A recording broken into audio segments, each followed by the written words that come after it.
I'm done. I'm done being quiet. I want to begin by saying that this video is very difficult for me to make. It's not easy. I never wanted this to be a public spectacle. This was something that was supposed to be handled by the state of Florida at a minimum, the state of Tennessee probably as well, and the state of Florida has not only completely failed my family, but I am of the firm belief that prosecutors, as well as a district medical examiner, are actively covering up major crimes that I believe took place, of which the evidence for I will be sharing in this video. Because at this point, I don't know what else to do. Today, I will be naming all three of the doctors who caused my grandfather's death, and I will be providing a large portion of the evidence in my grandfather's case. So to get right to the point, Dr. Carrie Madej, Dr. Deborah Viglione, and Dr. James Thorp killed my grandfather. Before I go any further, I need to make something very clear. This case is complex. Not because the facts aren't clear, but there are so many questions that naturally come up just hearing the most basic explanation of what happened.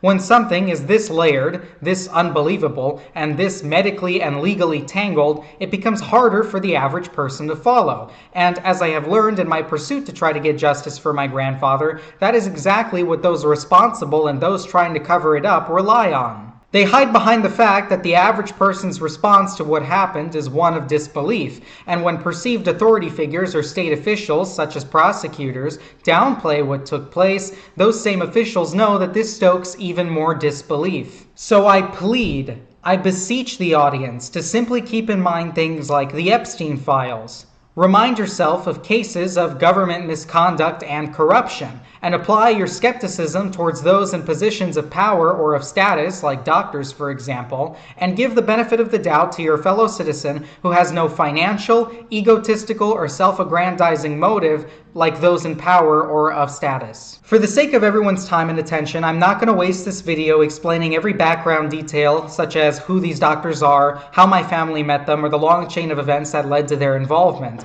You can Google all of these people. They are all public figures. If you have any questions about background details, ask in the comments below. I will try to respond directly when I can, and I of course plan to make more videos, and I might even do a sort of Q&A type live stream so that I can address everything more in depth. And before I get into the evidence, I want to say something important.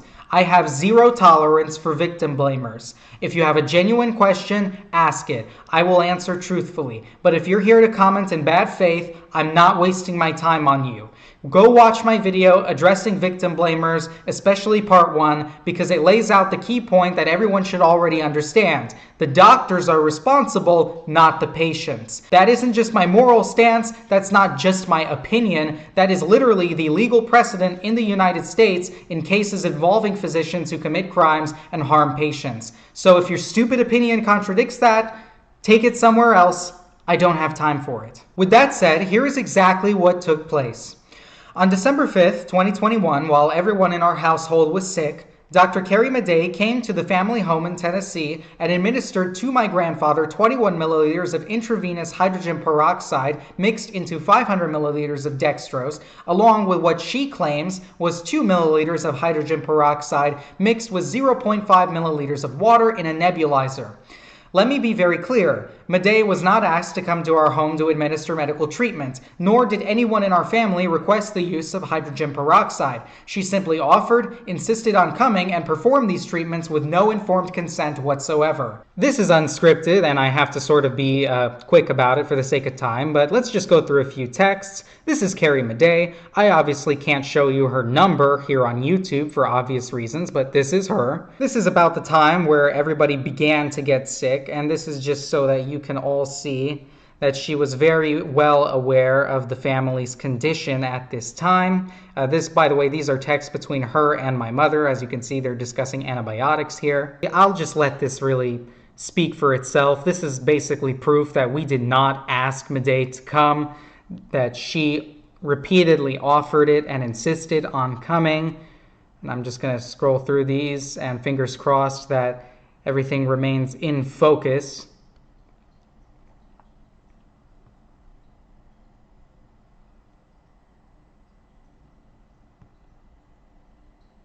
You can see that Madej was pretty much love bombing my mother.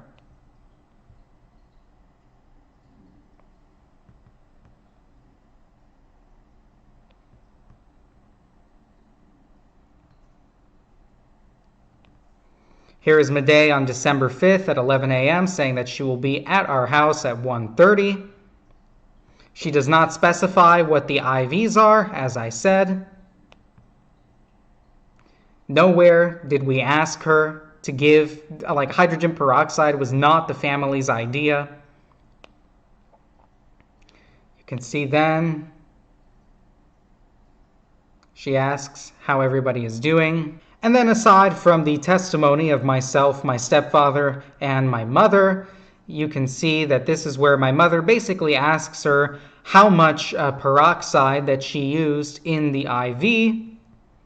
And this is where Madej just admits it. At the time, Madej was licensed to practice medicine in the state of Georgia, not in Tennessee. For the sake of the length of this video, I won't go into every detail about this aspect of the case, but I strongly encourage everyone to watch my previous videos on this channel, where I cover Madej's actions more in depth. I also discuss the medical malpractice lawsuit that our family filed against her, and her subsequent sovereign citizen response, yes, you heard that correctly, as she continues to evade civil justice to this day. After Madej left the house, after administering antibiotics, steroids, and the hydrogen peroxide, my grandfather's condition began to decline over the next 3 days. His fevers persisted, he complained of pain in his throat, he developed a harsh, worsening cough, he became very, very weak, and the drop in his oxygen levels concerned us because at the time we believed he was potentially developing pneumonia.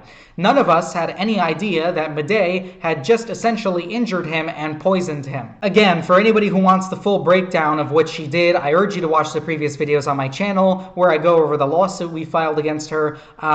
I do want to mention that later on in this video, though, I will show another damning piece of evidence against Dr. Madej that I haven't shown in previous videos. This is now where I finally get to talk about Dr. James Thorp and Dr. Deborah Viglione. When my family was sick, even before Madej ever came to the house, we were already in communication with both of these physicians. They were frequently checking in on how the family was doing because we had notified them of how sick everyone was at the time. When my grandfather's condition worsened, and when we believed that it was simply the viral/bacterial illness that he had, that it was progressing, we let them know immediately. Not only did they offer, but they insisted that we bring my grandfather into their care. Dr. Thorp especially was urging for him to come, and my grandfather agreed. So my stepfather, with my then 13-year-old sister, drove him late on the night of December 9th, 2021, directly to Dr. Viglione's clinic, Living Waters Regenerative Medicine Center, where he arrived at around 8 a.m. the next morning. He was placed under the care of Dr. Thorp and the staff at Dr. Viglione's clinic immediately. Here is the text message evidence of that. Please keep in mind that though the contact name says Yana, which is my mother's name, that this is actually my stepfather texting here. And you can see this is when my grandfather arrived at Dr. Viglione's clinic at about 7:20 a.m. Central Time. And you can see he says, Jim will be here soon, and that is referring to Dr. Thorp because he said to call him Jim. Here is my sister Ariella, who was 13 at the time as well, and she texts and testifies that Jim was, in this case Dr. Thorp, was taking care of my grandfather, and you can see Deborah Viglione is mentioned as well.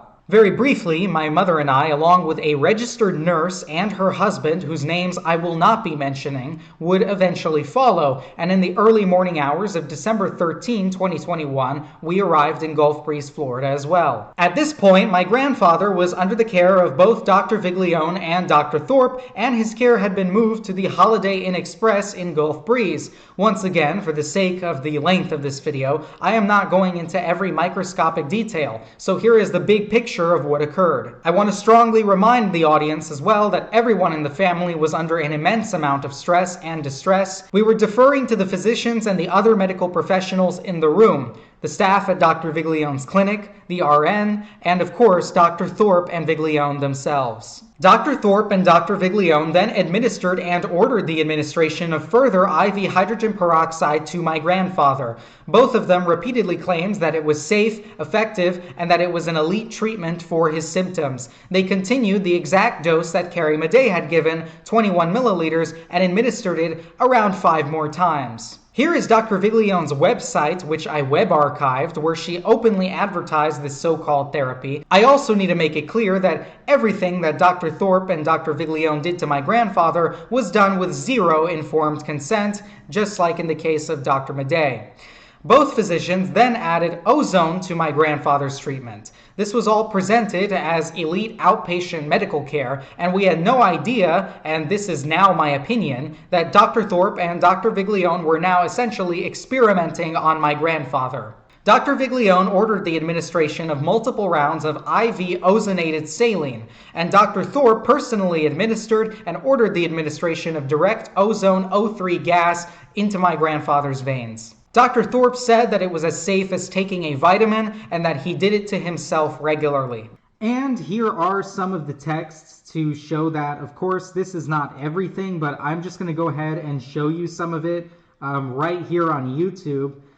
Dr. Viglione, that is Deborah Viglione, obviously I can't show their numbers, but you will see Dr. Thorp here as well as I continue to scroll. And just keep in mind, once again, that the contact that says Yana Satova, that is actually my stepfather talking.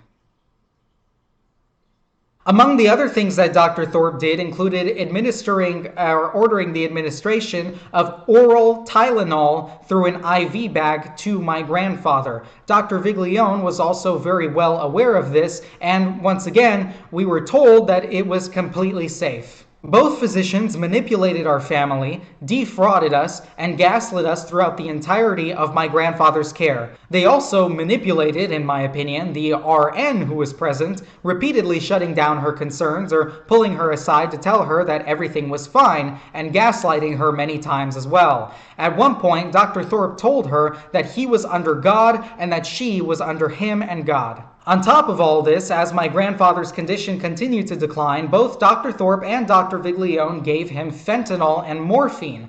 Then, one day, they declared that he needed a blood transfusion. Dr. Thorp and Dr. Viglione proceeded to give my grandfather a non-cross-matched blood transfusion using Dr. Thorp's own blood. You heard that correctly. Dr. Thorp bled himself into an IV bag inside Dr. Viglione's clinic and then ordered that this be transfused into my grandfather in the hotel room. There's a lot to unpack here, but I want to highlight something crucial. At one point, both I and the RN asked for my grandfather to be taken to a hospital. I will speak from my own perspective here, though.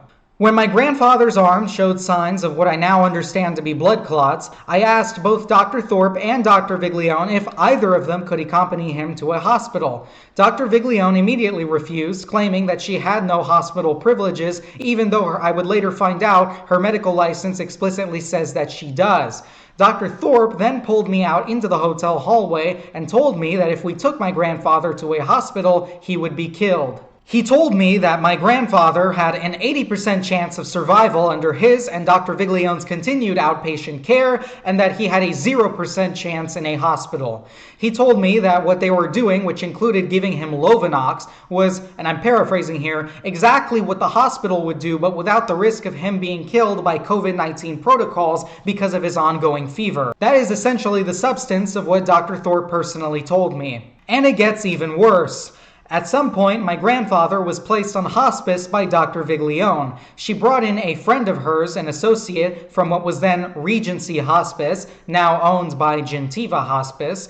This all happened pretty quickly. My mother refused to sign the hospice documents. So Dr. Viglione proceeded to lie to and coerce my stepfather into signing the hospice enrollment. She told him that my mother was hysterical and unstable, and that hospice was needed to actually save my grandfather's life, specifically claiming it was needed so he could receive an oxygen machine. Dr. Thorp chimed in, claiming that my grandfather needed morphine to quote-unquote help him breathe better. On your screen now is evidence of a literal crime, one that the state of Florida is doing absolutely nothing about. These are the original hospice authorization forms obtained using my stepfather's signature, which was not legally valid because he was not the authorized next of kin. This means that my grandfather's admission to hospice was not only fraudulent and didn't just occur with no informed consent, but legally speaking, and any attorneys can correct me if I'm wrong, but I understand that legally speaking, speaking, there was no consent at all. On December 23, 2021, my grandfather was killed as a direct result of the actions of Dr. Thorp, Madej, and Viglione. Nobody in the family knew this at the time, but it was a devastating realization that we came to in the aftermath of his death.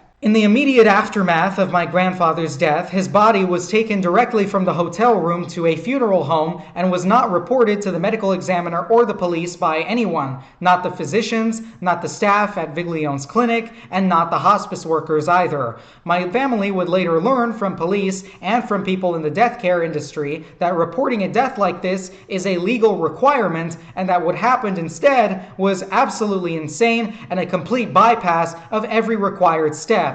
And all of this is readily admitted, surprisingly, in my grandfather's own hospice records. Also immediately after his death, Dr. Viglione falsified by omission my grandfather's medical records from her clinic by leaving out the hydrogen peroxide, the ozone, and the non-cross-matched blood transfusion. And then, my grandfather's death certificate, on top of this all, was falsified. A future video will go into much more detail on this very specific issue because as you watch this right now, the Florida District 1 medical examiner, Dr. Diana Oleski, who is fully aware that my grandfather's death certificate is fraudulent, is currently in court right now trying to stop my grandfather's death certificate from being corrected.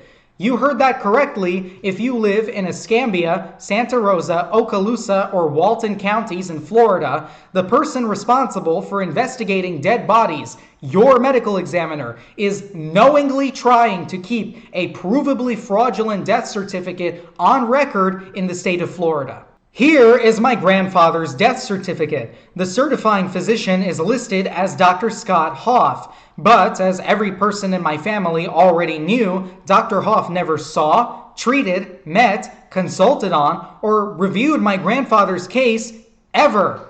And it later came to light that Dr. Hoff himself confirmed this. You can read his affidavit in the description. I'm scrolling through it right now on your screen. It is direct, literal evidence of a felony that prosecutors in Florida's First Judicial Circuit are knowingly ignoring. I am actually in awe that I am showing everyone watching this video here on YouTube direct evidence of a blatant black and white felony crime, and the people whose job it is to prosecute these crimes are doing absolutely jack shit fuck all about it. Hello, America!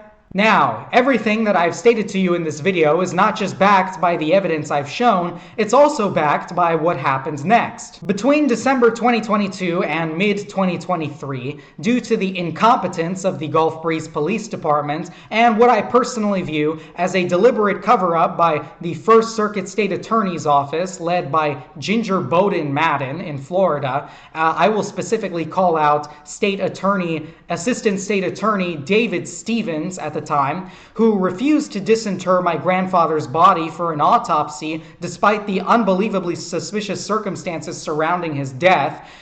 We had to get a private autopsy done on my grandfather's body. And that is exactly what took place. On October 19, 2023, a forensic pathologist named Dr. Daniel Schultz, based out of Tampa, Florida, conducted an autopsy on my grandfather's body. Our family covering the full cost of disinterring him, transporting him, and then reburying him afterward. Dr. Schultz has over 35 years of experience and is one of America's leading forensic pathologists. He told us directly that when he first heard the story, he was in complete disbelief. Before performing the autopsy, he warned us not to expect anything, reminding us that he tells families all the time that he is there to report the truth of his findings. He does not work for anyone's benefit. He even admitted that he personally expected to find evidence that my grandfather died of natural causes, factoring in his age. It's worth mentioning something here, and this is not meant to offend my stepfather. He says it himself. My grandfather, even at 80 years old, was in better physical condition than my stepfather was at 57.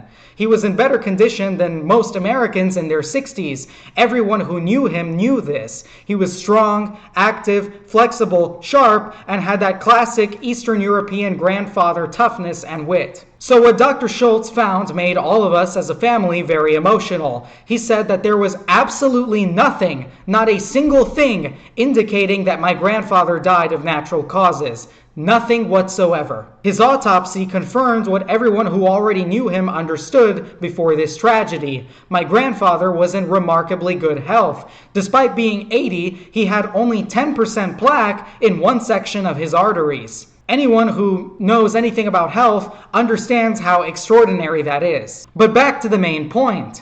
After reviewing my grandfather's medical records, reviewing the evidence submitted to him, including the text messages, some of which you've seen in this video, examining my grandfather's body directly and completely ruling out natural causes, Dr. Schultz concluded that my grandfather's cause of death was hemolytic anemia caused by IV hydrogen peroxide, inhaled hydrogen peroxide, and intravenous ozone gas. He listed the non-cross-matched blood transfusion as a contributory factor and ruled the manner of death as homicide at the hands of Dr. Carrie Madej, Dr. Deborah Viglione, and Dr. James Thorp. There are many things in the autopsy report worth highlighting. He notes that my grandfather's blood work, results that Dr. Viglione personally requested updates on, showed catastrophic hemolysis. And for this video, I again want to briefly draw attention to Dr. Madej. Long before the autopsy, our family stated, and this is evident in the 2022 lawsuit against her, that she administered hydrogen peroxide through a nebulizer which injured my grandfather's throat. This was not something that we made up after the fact. This was a claim made before any autopsy ever took place, and Dr. Schultz directly corroborated that testimony when he discovered an injury to my grandfather's throat and larynx.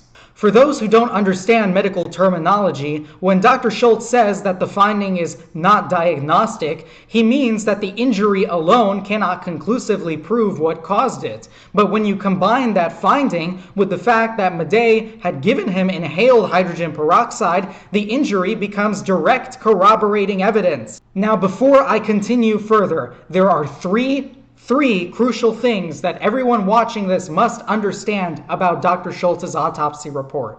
Hi, this is future Ethan speaking. I decided to cut out this part of the video to shorten it, and instead I will be uploading it separately as a smaller video within the next few days or so of me uploading this one. So chances are it's already released if you're watching this. With that said, I still want to highly encourage you to go watch that video. It contains important information if this case interests you. I want to invite everyone to read Dr. Schultz's full, uncensored autopsy report, which is now publicly available in the description of this video. Before closing out this video, there is one more major point that I want to highlight. In addition to Dr. Schultz, my grandfather's case was voluntarily reviewed by another exceptionally qualified forensic pathologist named Dr. Tom Andrew. Dr. Andrew is arguably the most respected forensic pathologist in the United States. He worked as a medical examiner for both New York City and the entire state of New Hampshire before entering private practice, accumulating over 40 years of experience. He reviewed the case voluntarily because the facts disturbed him, and his written review is also now public and linked in the description below for your viewing pleasure. Now, with all of that said, there is one final thing I want to do before closing out this video. Here is a cease and desist letter that Dr. James Thorp sent to my family. He sent two of these. This particular one was sent after we requested that he produce medical records relating to my grandfather's care. And Dr. Thorp's response was to basically claim that he never treated my grandfather. Really, Dr. Thorp, is that the defense that you're going to be going with? I guess we'll just let these texts speak for themselves. There's texts like this one where you say you are headed over shortly in a string of text messages discussing my grandfather's care with Dr. Viglione. And of course, you know, it makes sense considering that aside from the nurse, myself and the rest of my family are all witnesses to the fact that you were my grandfather's treating physician. Text like this one where you ask how your patient, aka my grandfather, is doing. Here you are basically instructing the nurse, where you asked, you say, keep me posted, and where you basically say, as the doctor, your moves that you're going to take with my grandfather's care. And it gets even more ridiculous when you realize that Dr. Viglione is covering for Dr. Thorp and his lies by also claiming that Dr. Thorp was not a treating physician, even though she knows very well he was. And photos like this one definitely do not help their case, because I will just zoom in here. This is a photo of my mother with Dr. Viglione, and look at what she is wearing, ladies and gentlemen. And that is my grandfather while he was still alive in the corner right there. Here is a physical copy of Dr. Thorp's cease and desist letter. My message is very simple. To Dr. Thorp and Dr. Viglione, go fuck yourselves. I am not afraid of you. My family is not afraid of you. You killed my grandfather. You lied to him and you lied to us. My grandfather once joked in his Eastern European sarcasm, dark humor, nothing serious, that when he died, he would be back. Given the circumstances of his death, I look at that joke in a very different way now, because in a way, he is very much back. He's back through me, and now it's time for me to tell the world exactly what you two did to him.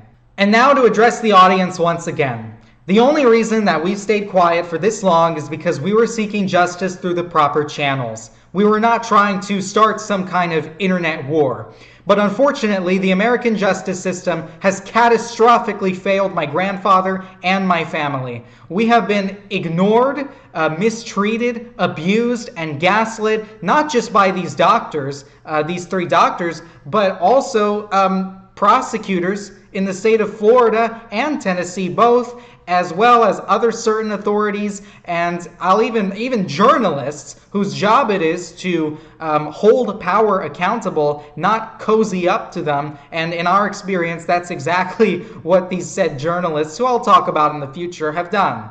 If you've made it this far, I sincerely ask you, please stay tuned for the next videos that I'm going to be posting on this channel. This one was to show you what happened, what Madej, Thorp, and Viglione did to my grandfather. The next video will likely be a call to action. I will call out Florida's First Circuit State Attorney's Office headed by Ginger Bowden Madden. I will expose the incompetence at best, but I sincerely believe it's the worst of this little options here that I presented. I believe it is an institutional cover-up carried out by former state attorney David Stevens and his partner, Assistant State Attorney Trey Myers, alongside their office's cowardly and dishonest investigator Amanda Simmons. These people all saw the evidence that you just saw. They had even more, and they declined to do anything about it whatsoever. Not once, but 3 separate times. And what makes this even more disgusting is that the First Circuit State Attorney's Office in the state of Florida is currently prosecuting 2 other physicians for very serious homicide charges. I'll leave it to the audience to decide, but in my view, my personal opinion, and based on the forensic findings of Dr. Schultz, what happened to my grandfather was far, far worse than the cases of Drs. Elaine Sharp and Ben Brown. I will leave links in the description for the audience to read about those 2 cases, and you can compare that to what's happened in this case. I will also be calling out the Florida District 1 medical examiner, Deanna Oleski, who has repeatedly declined jurisdiction over my grandfather's case, yet now suddenly decided to take an interest and is in court trying to stop his provably fraudulent death certificate from getting corrected.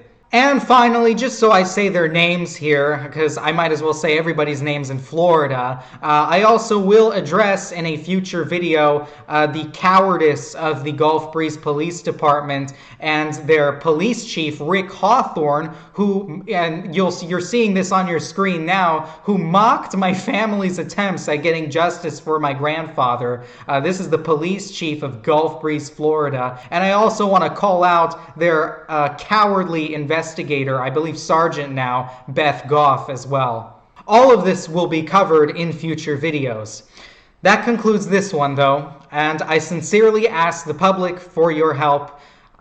Please share this video, spread the truth. Thank you for watching. I'm Ethan Suto.